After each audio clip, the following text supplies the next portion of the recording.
Hola, ¿qué tal? ¿Cómo están? Una vez más estamos aquí en unas reflexiones a la Pinto, pero ya no de la pandemia. Hoy quiero comentar este asunto. La semana pasada falleció Alan Parker. Alan Parker fue un extraordinario director inglés de cine que comenzó su carrera en una agencia de publicidad allá en su natal Londres y comenzó como copyright, que son estas personas que trabajan dentro de las agencias que escriben los scripts o los guiones para los anuncios, generalmente de televisión o radio, que se van a realizar para las compañías publicitarias. Entonces, bueno, como les comento, salió de una agencia de publicidad, este gran director. Creo que Ridley Scott y, bueno, varios directores cinematográficos, varios guionistas, varios artistas visuales han salido de agencias de publicidad. La publicidad es un oficio, porque no voy a decir que es un arte, pero es un oficio muy completo. Una agencia de publicidad es un lugar a donde si recorres varios puestos es muy completo porque te enseñan, por ejemplo, hay el departamento de atención a clientes. Entonces aprendes mucho a relacionarte con los clientes, a negociar, a decirles no, por ahí no va, a regresar a la agencia y también decirles a los de tu agencia, a los de tu equipo, digamos, no, tampoco va por ahí, el cliente en esta parte tiene razón, nosotros deberíamos de entender estas partes. También se aprende, digamos, del área de atención a clientes, van a las sesiones de fotografía, aprenden un poco cómo se arma un set, cómo se empaca un producto para que no refleje, cómo se hacen estos trucos para que la fotografía salga lo mejor posible. También eventualmente van a las grabaciones de cine, cuando se hacían o todavía se hacen comerciales con formato de cine. Entonces es una gran experiencia trabajar o poder haber trabajado en una agencia de publicidad porque te complementa mucho como comunicólogo, por ejemplo, ¿no? Entonces te nutre, aprendes muchísimo más. Yo siempre dije que aprendes muchísimo más trabajando en una agencia de publicidad que estudiando una carrera de comunicación. Porque finalmente lo que vas a estudiar en la carrera de comunicación es la teoría, pero en donde uno se foguea, aprende, observa, deduce, pregunta, es en los sets cinematográficos, en los estudios de fotografía, en las salas de redacción, en las negociaciones de la mesa con los clientes, en fin. Creo que por eso hay una buena cantidad de personas que están en la industria del cine, de la radio, de la televisión, haciendo cosas ya de manera independiente, bien formados por la agencia de publicidad. Depende también de las agencias. Había agencias de grandes ligas, las agencias de publicidad inglesas, bueno, han sido másters en estos campos. Yo tuve la oportunidad de trabajar en una de ellas, en dos de ellas.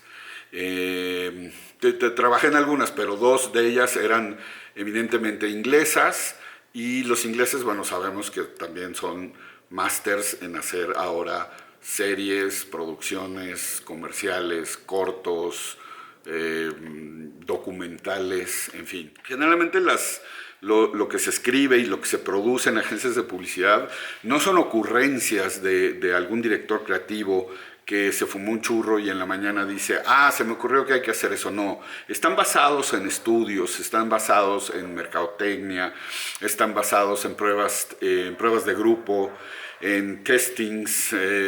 La publicidad genera personas muy completas, ¿no?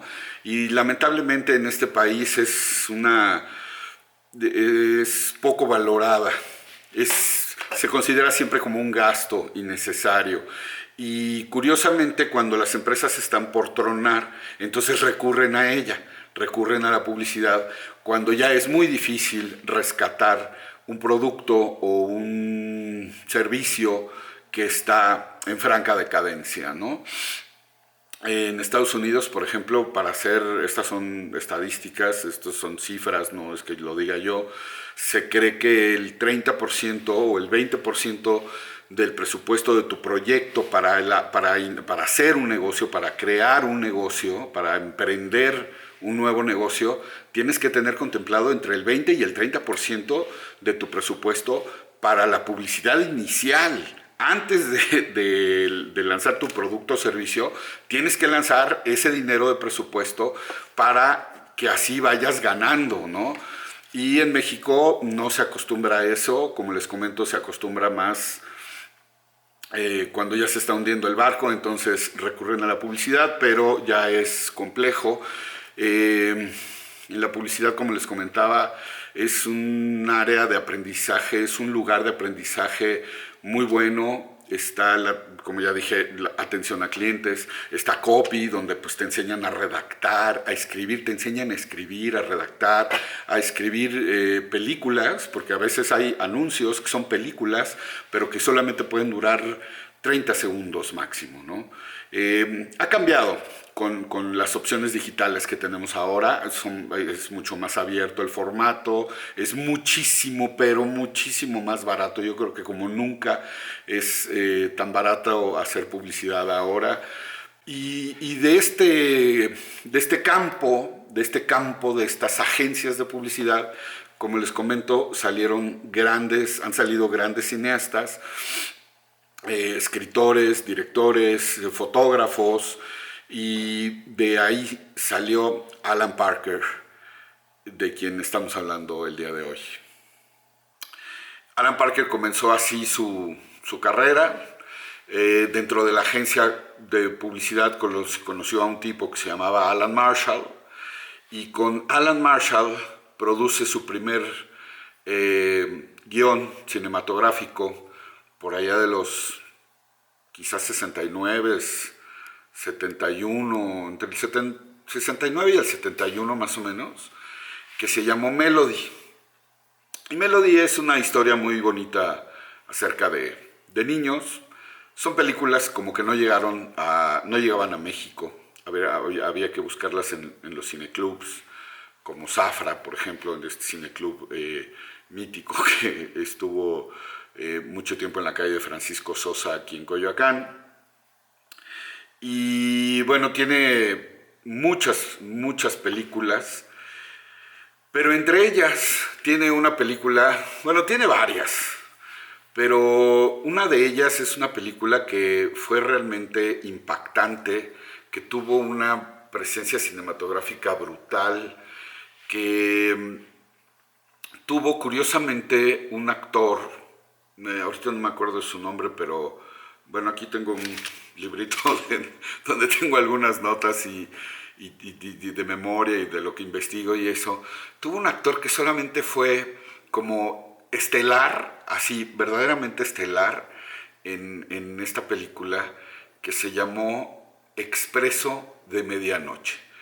Expreso de Medianoche, casi estoy seguro que en este momento les está haciendo ring the bell en su cabeza, y están viendo ya estas imágenes, ¿se acuerdan? Tremendas, de esa cárcel en Turquía, con este director regordete, con sus hijos más regordetes, con Rifki, que era el que conseguía cosas ahí en la cárcel, pero este cuate, como era norteamericano, pues le caía muy mal, y le hace cosas tremendas como matarle a su gato y etcétera, ¿no? Esta película yo la vi, pues no recuerdo, pues estaba en la frontera de ser niño y adolescente, y recuerdo que dejó una profundísima huella en mí, porque por ejemplo yo dije, jamás en la vida voy a caer en una cárcel, y jamás en la vida voy a caer en una cárcel turca, mucho menos, ¿no? O sea, entonces, uno de los grandes trabajos que creo que hizo Alan Parker, sin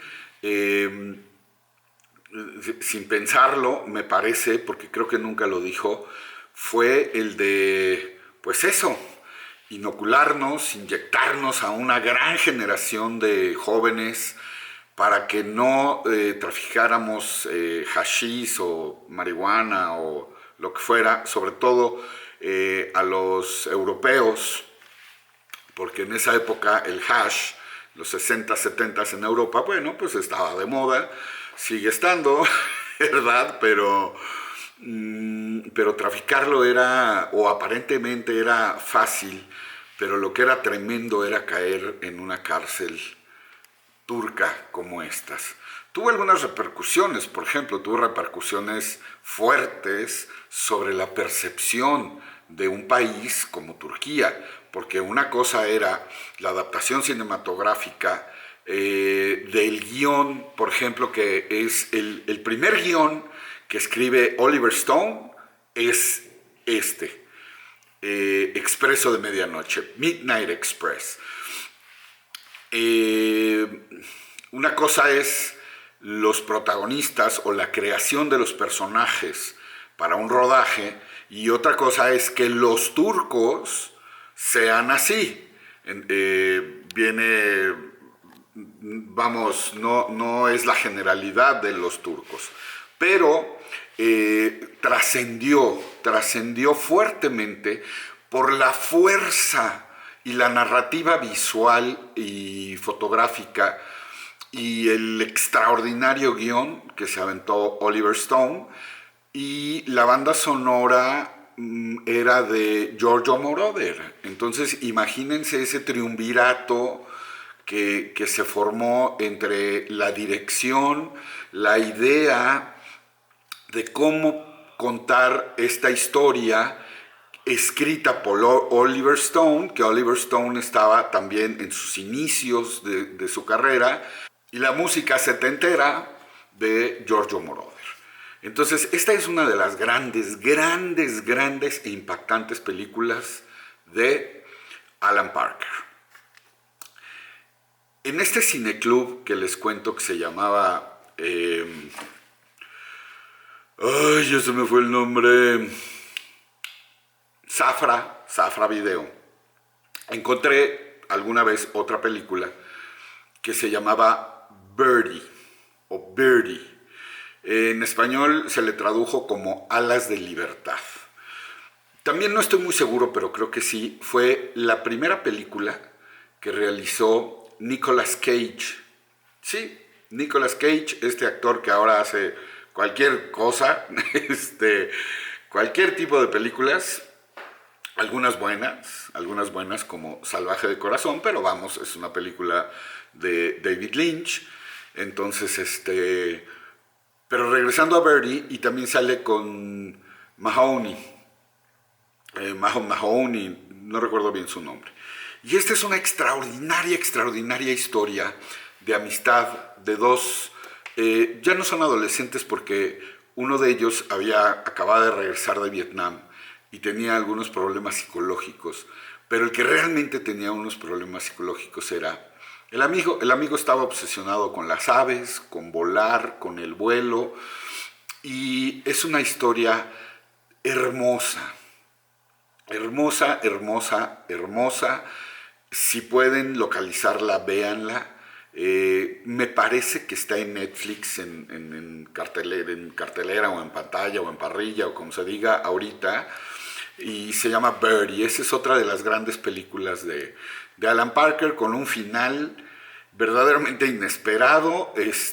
Tú estás esperando, bueno, no lo voy a spoilear, pero tiene un gran final. Es una gran película de amistad, como ya dije, entre dos hombres sin ningún concepto, ni aroma, ni sesgo a lo que se maneja mucho ahora de la homosexualidad y de todos estos rollos.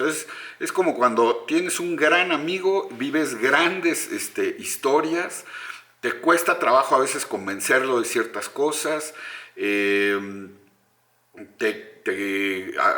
confrontas con un amigo que de pronto deja de hablar por X razón, y sin embargo la terquedad de la amistad está presente, y entonces es una extraordinaria película. Tiene otra película que en lo particular, cuando la vi, me impactó.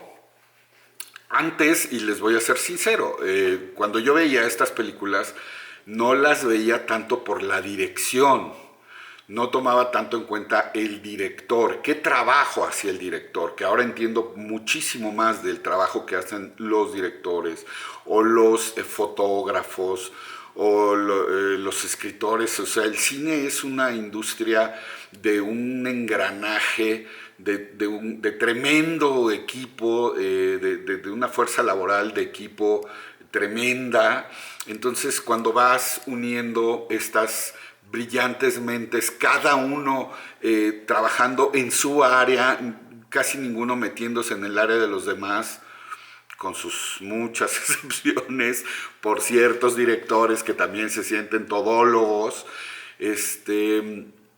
se hizo esta gran película que se llama Mississippi Burning, que traducida al español era Mississippi en llamas. Yo la fui a ver porque actuaban dos actores que a mí me gustaban muchísimo. Uno de ellos, Willem Dafoe, que se me hace de los grandes actores norteamericanos, que interpreta papeles, que no se autointerpreta él mismo. Willem Dafoe no es el mismo en todas las películas como algunos otros actores que están muy sobrevalorados. No voy a decir nombres para no entrar en conflicto, pero bueno, básicamente los que me han escuchado saben de quién hablo. Y otro actor que también se me hace, él sí es más o menos el mismo, pero es muy bueno. Y